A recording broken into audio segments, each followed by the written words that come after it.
Welcome, everyone. Okay, let's dive right into this special analysis of Harry Potter's fifth year, specifically looking at the incredible Hindi localization of The Order of the Phoenix. We're going to explore the depths of a story that literally changed the wizarding world forever. Have you ever felt completely alone, even when you're surrounded by a huge crowd?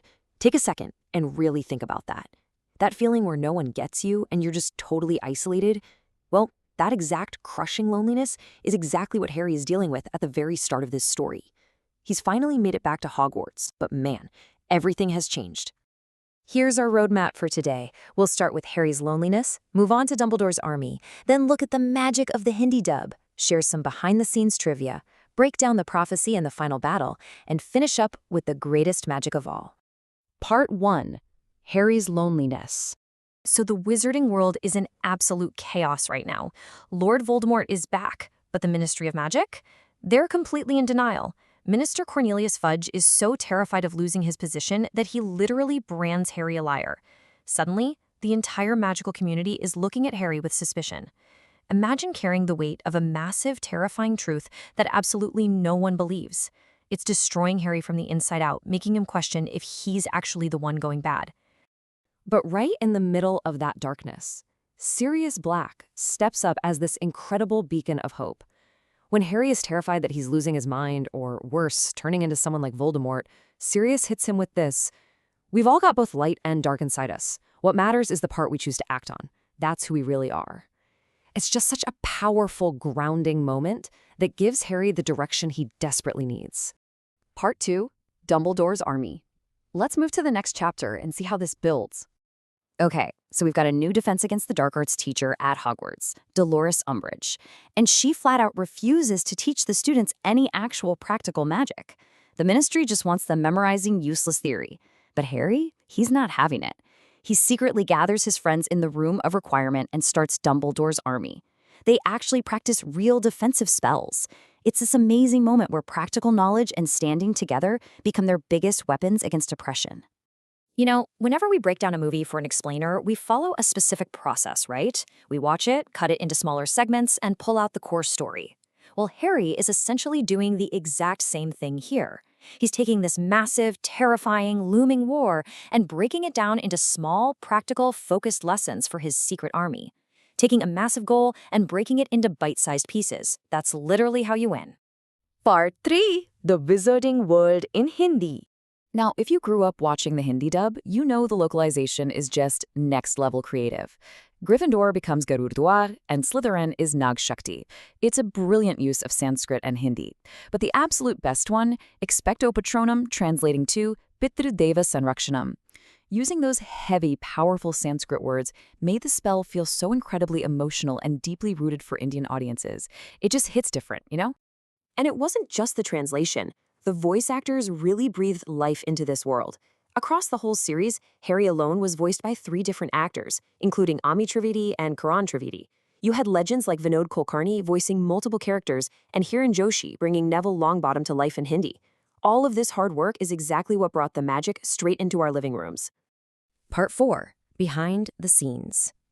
Now, what's really interesting about this slide is, have you ever noticed this specific number? If you ever find yourself in London trying to get into the Ministry of Magic via that red visitor phone booth, this is the code you dial.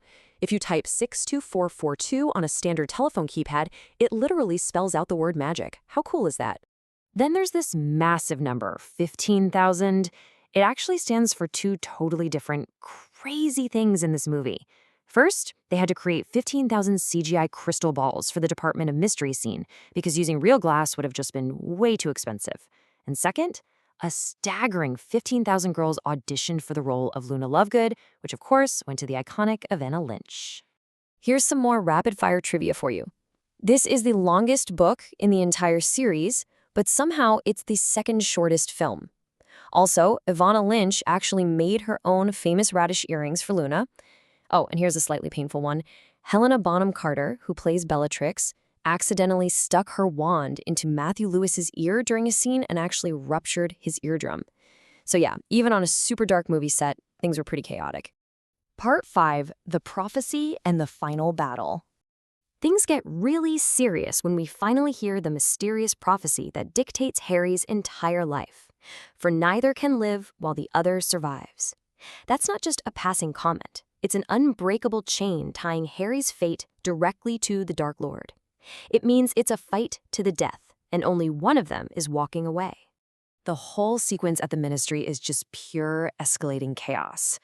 Within minutes, Dumbledore's army gets ambushed by Death Eaters. After what feels like hours of fighting, the Order of the Phoenix finally arrives to save the kids. But then, in mere seconds, we get the heartbreaking tragedy that completely breaks Harry. Sirius Black is killed. And almost instantly after that, the most epic duel in wizarding history erupts between Dumbledore and Voldemort. But honestly, the mental warfare was even more terrifying than the physical fight. Voldemort invades Harry's mind using all of the kid's grief, trauma, and loneliness to try and shatter him from the inside. He tells Harry he's a fool and that he's going to lose absolutely everything. It's without a doubt the most tense, horrifying climax of the entire story. Part 6. The greatest magic of all. So the crucial point is that right in the middle of all this agonizing pain, Harry realizes a profound truth.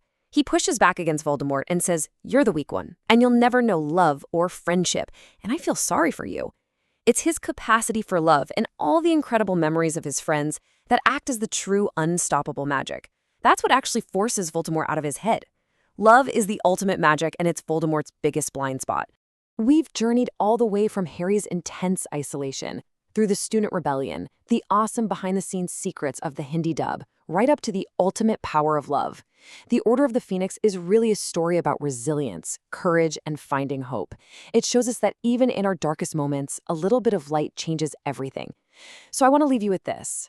When the whole world is stacked against you and things look impossibly dark, where do you find your strength, and who are you going to fight for? Thanks for joining me on this explainer. Keep learning and keep moving forward.